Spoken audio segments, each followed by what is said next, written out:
I want you to understand something very clearly. And once you do, your life will never be the same. You are not a passive creature wandering through a world of fixed outcomes. No, you are the very cause of the world you experience. The world is your mirror, endlessly reflecting what you dare to assume, what you consistently imagine, and what you emotionally accept as true. What you feel to be true becomes your world, not what you merely hope for, not what you intellectually analyze. What you feel, what you accept with conviction, emotionally, imaginatively, consistently, that is what becomes flesh. This is not speculation. This is law. This is truth. And it is my deepest desire to impress this truth upon your mind so thoroughly, that from this moment forward, you no longer live by default, but by conscious creation. You are God, asleep in the dream of life, but now awakening to your divine power. Let me begin where all true creation begins, with imagination. Everything in your world began as an imaginal act. Every building you see, every invention you use, every relationship you enjoy or endure, all were once imagined. Creation begins in the unseen, not in the seen. The seen is the result, the echo, the fruit. An imagination, contrary to popular belief, is not mere fantasy. It is not a toy for the idle mind. It is the creative power of the universe, individualized in you. It is the spiritual workshop, where every experience of your life is first shaped. You imagine your reality constantly, whether consciously or unconsciously.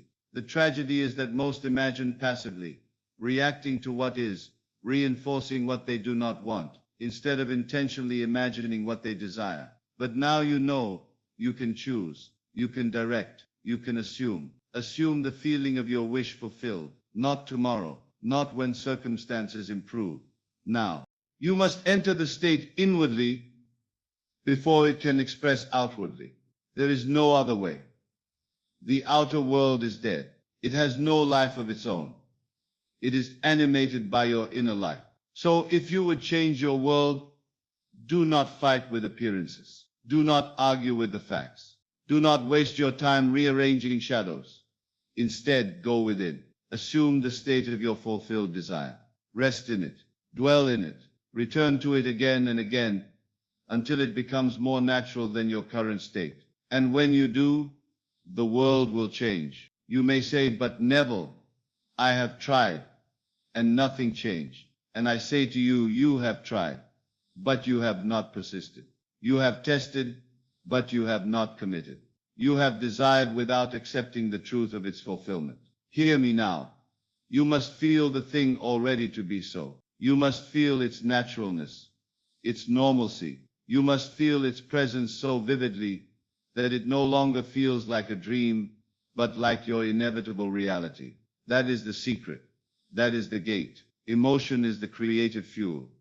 Thought alone cannot move the world. It must be felt, saturated with belief, soaked in conviction, and clothed in sensation. This is why I teach feeling is the secret, not effort, not willpower, not the struggle of the flesh. You are not to fight circumstances. You are to ignore them. You are not to beg reality to change. You are to assume it has already changed, and then walk faithfully in that assumption. If you persist in the feeling of the wish fulfilled, your world will conform. It has no choice. It is law. Let us say you wish to be loved, truly, deeply, passionately. Then you must imagine the scene that would naturally follow that fulfillment. Not the moment you meet your lover, but the moment after.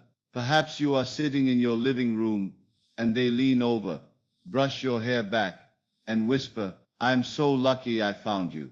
Can you hear it? Can you feel it?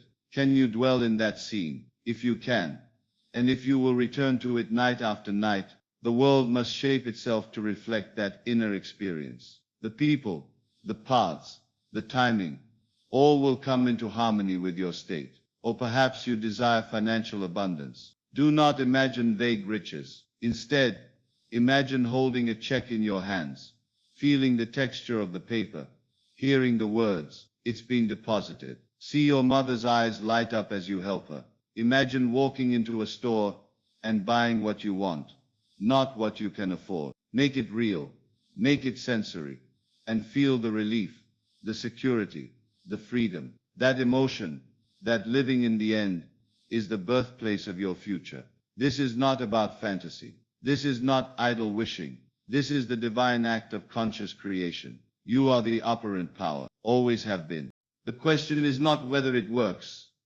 The question is whether you will work it. Night after night before you sleep, construct a scene that implies your desire is fulfilled. Feel it vividly. Lose yourself in it. Let it wash over you. Do not ask how it will happen. That is not your concern. You are the dreamer, not the mechanism. Life will take care of the how. Your work is to dwell in the feeling of the wish fulfilled.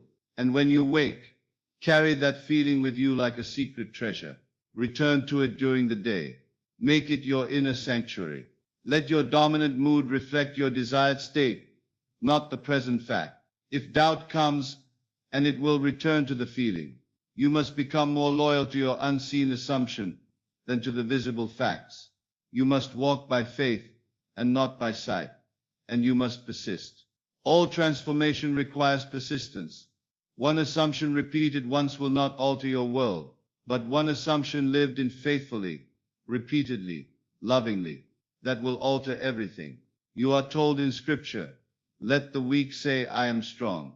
Not I will be strong, but I am strong. You must speak from the state you desire, not toward it. You must become the thing imagined. You must live from it. And if you do, the world will mirror it back, because your reality is not external. It is internal, projected outward through the lens of imagination. Let me tell you a truth that has changed many lives. You do not need to fix the world. You need only fix your assumption, and the world will fix itself. Everything in your outer life is yourself pushed out. Every person, every event, every detail, all are reflections of the state you most frequently occupy. And the wonderful thing is, no matter where you are, no matter what you've done or how long you've suffered, you can begin again, right now, by entering a new state. There is no punishment. There is no judgment. There is only law. The state you enter will determine the world you experience. So choose wisely, assume beautifully, feel joyfully, and persist. There will be moments when your senses deny it. And That is their nature. They reflect the past, not the present assumption. Do not be fooled by appearances. Keep your eyes fixed inward on the unseen reality you are building. And soon, sometimes very soon, the outer must bow to the inner. Your assumptions, once accepted, begin to harden into fact. This is the alchemy of imagination. The world is clay, and imagination is the potter. And you, my friend, are the hand that shapes. Now let me tell you something even more wonderful. You can revise the past. You are not a prisoner of memory. You are not bound by events. You are free, even of time. If there is a scene in your life that causes pain, go back in imagination and see it differently. Rewrite the moment. Hear new words, feel new emotions. Perhaps someone hurt you. Then imagine them apologizing. Imagine you forgiving them. Imagine laughter instead of sorrow, reconciliation instead of rejection. Do not say, but that's not what happened. Of course it isn't, but it can be, in imagination. And when revised in imagination, the emotional charge dissolves, the memory fades, and most astonishing of all, the future that would have grown from that wound no longer unfolds. You have altered the past, and in doing so, you have altered the present. This is the power you possess, not to escape the world, but to remake it. This power is yours, not to control others, but to transform yourself. Others are not your enemies. They are your mirrors. Do not judge them. Thank them. They are reflecting your own inner state, giving you a perfect opportunity to see yourself and to change. So if someone mistreats you, do not curse them. Look within. Ask what belief, what feeling, what assumption in me invited this, and then revise it. Assume a new relationship, a new dynamic, a new story, and soon the outer players will shift their roles, as if guided by an invisible hand, because they are, and that hand is yours. Now hear this. You are never stuck. You are never lost. You are never beyond healing. You are the dreamer and the dream. And if you are dreaming something you do not like, dream again. Do not look outside for rescue. Go within. Close your eyes. Breathe deeply. Ask, what do I truly want? Then imagine it, not as a hope, but as a reality. Clothe yourself in that feeling. Walk in it. Dwell in it. Return to it again and again, and it will become your life. This is the truth. This is the promise. This is the law. What you feel is true becomes your world. So feel wisely. Imagine boldly. Assume beautifully. You are the operant power, and you are free. Now as you rise from this message, do not return to the old state. Choose the new. Enter it.